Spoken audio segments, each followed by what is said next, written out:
এক দেশে ছিলেন এক বাদশাহ। হাতি, ঘোড়া, সেপাই, শাস্ত্রী কোনো কিছুরই তার অভাব ছিল না। বাদশাহের নাম শমশের আলী যান। কোনো এক সময় বাদশাহ খুব অসুবিধায় পড়লেন। তার নামের সঙ্গে মিলে যায় রাজ্যে এমন লোকের সংখ্যা নিতান্তই কম নয়। ছুতোর, কামার, গাছ কাটা, শিউলি, এদের সকলের নামও শমশের। গোটা রাজ্য শমশেরময় হয়ে আছে এক কথায়। তাই বাদশাহ একদিন উজির, নাজির, পাত্রমিত্র, সভাসদ সবাইকে ডেকে ঘোষণা করলেন, আমার ক্ষমতা তোমাদের সকলের চেয়ে খুব কম করে হলেও 3 গুণ বেশি। সুতরাং আজ থেকে আমার নামকে 3 দিয়ে গুণ করে এইভাবে উচ্চারণ করতে হবে, শমশের শমশের শমশের আলী যান। এই ঘোষণায় বিশেষ করে আক্কেল আলী খুব খুশি হলেন। বাদশাহ নামদার দীর্ঘজীবী হন। উজির আক্কেল আলী ছিলেন বাদশাহের সবচেয়ে প্রিয় পাত্র। তার উপর বাদশাহের বিশ্বাসও ছিল অগাধ। একদিন হয়েছে কি, বাদশাহ উজিরকে সঙ্গে নিয়ে 3 মহল প্রাসাদের পাশ কাটিয়ে হাওয়া খেয়ে বেরোবার সময় দেখলেন প্রাচীরের গায়ে একরাশ হিজিবিজি লেখা। দাঁড়াও, পরে দেখা যাক। আক্কেল আলী দেব তোরে কি, ঘুমের ঘোরে চা দিতে তোর কাট্টা মেরেছি। এ কি সত্যি কথা? খেপেছ নাকি? কেউ ঠাট্টা করে লিখেছে আর কি। কি সর্বনাশ! ওই দেখুন বাদশাহ নামদার, বাঁদিকের প্রাচীরে আপনার নামেও কি সব কথা লিখে রেখেছে। শমশের শমশের শমশের আলী যান, আমরুল জামরুল কচু খেচু সবই খান। শমশের শমশের শমশের আলী যান, খিটখিটে মিটমিটে শকুনের মতো যান। দেখেছ কি ওটা? আমার জান বলে শকুনের মতো? এত বড় কথা! শুলে চড়াবো বাদশাহ নামদার, শুলে চড়াবো। যদি না পারি আমার নামও আক্কেল আলী নয়। ইস, কি বিচ্ছিরি কথা! এরপর অন্যান্য দিনের মতোই বাদশাহ দরবারে বসলেন।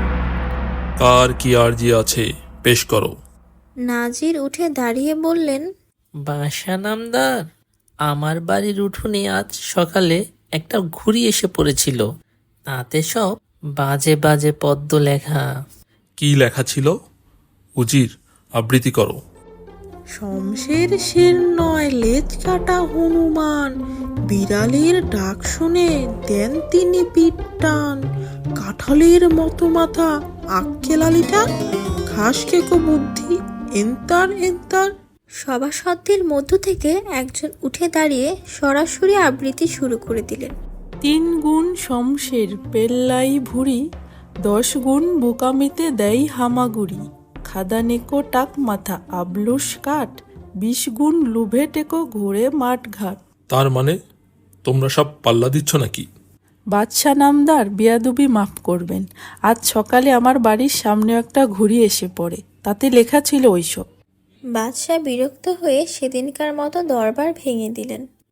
পরদিন উজির দরবারের দিকে আসবার পথে দেখলেন গাছের ডালে ঝুলছে রঙিন এবং বেশ বড় একটা ঘুড়ি।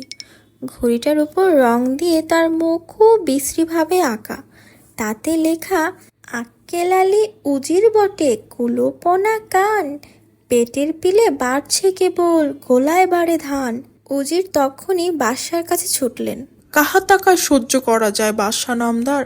একটা বিহিত করতেই হবে। আজ থেকে রাজ্যময় আইন জারি করা গেল, ঘুড়ি উড়ানো আর তৈরি দুটোই বন্ধ। যারা মানবে না তাদের হাত কেটে নেওয়া হবে, হাত। খাসা আইন হয়েছে বাদশাহ নামদার, এবার বাছাধনেরা জব্দ হবে। পরদিন দেখা গেল শাহী মহলের সামনে ময়দানে রাজ্যের যত ছেলেপেলেরা শুকনো কলা পাতার তৈরি গোল গোল কি সব ঘুড়ির মতো ওড়াচ্ছে। ধরো ওদের, হাত কেটে দাও ওদের সকলের।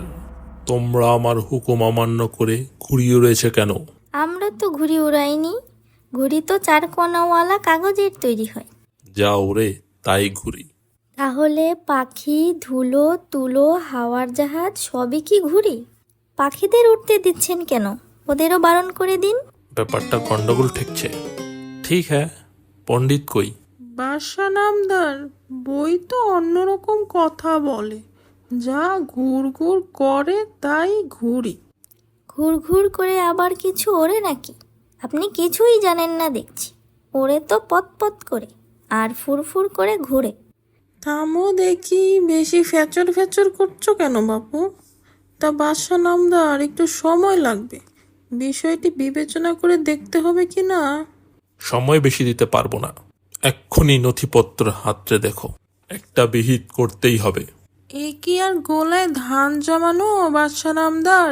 এ হলো কি আপনার 10 মনে অভিধান ঘাটাঘাটির ব্যাপার, সময় দিতেই হবে। দিলাম 1 ঘন্টা। চলুন, আমরাও আপনাকে সাহায্য করব। পণ্ডিত বকবক করতে করতে ওদের সবাইকে নিয়ে নিজের ঘরের দিকে গেলেন। ঘরের ভেতর থেকে ধাক্কা দিয়ে গুড়িয়ে গুড়িয়ে বের করে নিয়ে এলেন 10 মণে এক বান্ডিল। ক খ গ ঘ, ঘয়ে ঘুরি। সর্বনাশ করেছে, এই যে ব্যঞ্জন বর্ণের 4 নম্বর, গোটা তারাটাই খুলতে হবে। ঘুড়ি শব্দ পাওয়া যাবে একেবারে সে গোড়ার দিকে। আপনি বুড়ো মানুষ, টানা হেঁচড়া আপনার শরীরে কুলোবে না। আপনি সামনের দিকটা ধরে থাকুন, আমরা সবাই মিলে বান্ডিলটা পিছনের দিকে গড়িয়ে নিয়ে যাচ্ছি, তাহলেই চট করে খোলা হয়ে যাবে। ছেলেরা সবাই একযোগে বান্ডিলটা ঠেলতে ঠেলতে গড়িয়ে পেছনের দিকে নিয়ে চলল। পণ্ডিত ধরে বসে রইলেন সামনের দিকটা। তারপর হলো কি, বান্ডিলটা ঠেলতে ঠেলতে ছেলেরা একসময় হাঁপিয়ে পড়ল, কেননা সেটা ছিল বিরাট, ওজনেও 10 মণের সমান। তাই না পেরে একসময় সবাই ছেড়ে দিল। এক পলকে সরসর করে সেটা আগের মতো আবার জড়িয়ে গিয়ে এক ধাক্কায় পণ্ডিতকে ছুড়ে দিল সামনের সমুদ্রে। ছেলেরা তখনই বাদশাহের কাছে ছুটে গিয়ে নালিশ জানালো। বাদশা নামদার, দেখুন পণ্ডিতের কি কাণ্ড। আমাদের বললে তোদের দিয়েই যত অনর্থ, তোরাই অভিধান ঘেটে বের কর ঘুড়ি মানে কি। আমি ততক্ষণে একটু সাঁতরে আসি। তারপর তিনি সেই যে সাঁতরাতে গিয়েছেন, এখন পর্যন্ত ফেরার নামটি নেই। যত সব বায়ান নাকা। আক্কেল আলী, দেখো দেখি কি ব্যাপার। উজির সাগর পাড়ে গিয়ে দেখলেন পণ্ডিত রীতিমতো হাবুডুবু খাচ্ছেন। এই বুঝি আপনার অভিধান ঘাটা? বুঝলেন কি না, বিদ্যা হলো সমুদ্র, তাই একটু ঘেটে দেখছিলাম আর কি। তা পেলেন কিছু? পেলাম আর কই, বুড়ো মানুষ, আপনাদের মতো দেহ নেই, ক্ষমতায় কুলোয় না। ঘুড়ি শব্দটা একেবারে তলদেশে কিনা, ওটা খুঁজে আনা আর যার তার কম্য নয়। উজির কি যেন ভাবলেন। তার মনে হলো বাদশাহের জন্য তিনি কি না করতে পারেন। বিদ্যা সমুদ্রের তলদেশ থেকে ঘুড়ি শব্দের অর্থ খুঁজে আনা তো সহজ কাজ, বরং বাহাদুরি দেখানোর এই এক সুযোগ।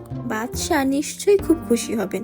কোথায় দেখিয়ে দিন, মাঝিদের বলুন, ওরা মাঝখানে গিয়ে ঠিক জায়গা মতো ঝুপ করে নামিয়ে দিবে। ঠিক হ্যাঁ। জেলে নৌকুর মাঝিরা তাদের ডিঙ্গিতে করে সমুদ্রের একেবারে মাঝখানে গিয়ে চ্যাংদোলা করে উজির আক্কেল আলীকে চুপ করে ছেড়ে দিল। উজির আক্কেল আলী সেই যে সমুদ্রের তলদেশে ঘুড়ি শব্দের অর্থ আনতে গেলেন, আর ফিরলেন না। ছেলেরা দল বেঁধে শাহী মহলের ময়দানে ঘুড়ি উড়াতে উড়াতে সুর ধরল। উজির গেলেন রসাতলে, বাদশা গেলেন ঘরে, নিজের পায়ে কুড়ুল মেলে মাথা ঠুকে মরে। ঢ্যাম কুরুকুর ঢ্যাম কুরুকুর, তা দিন তা দিন, পদ্য লেখার জোরেই কেবল এলো সুখের দিন। ধন্যবাদ সবাইকে ভিডিওটি দেখার জন্য। ভিডিওটি যদি ভালো লাগে তাহলে লাইক, কমেন্ট, সাবস্ক্রাইব করবেন। আল্লাহ হাফেজ।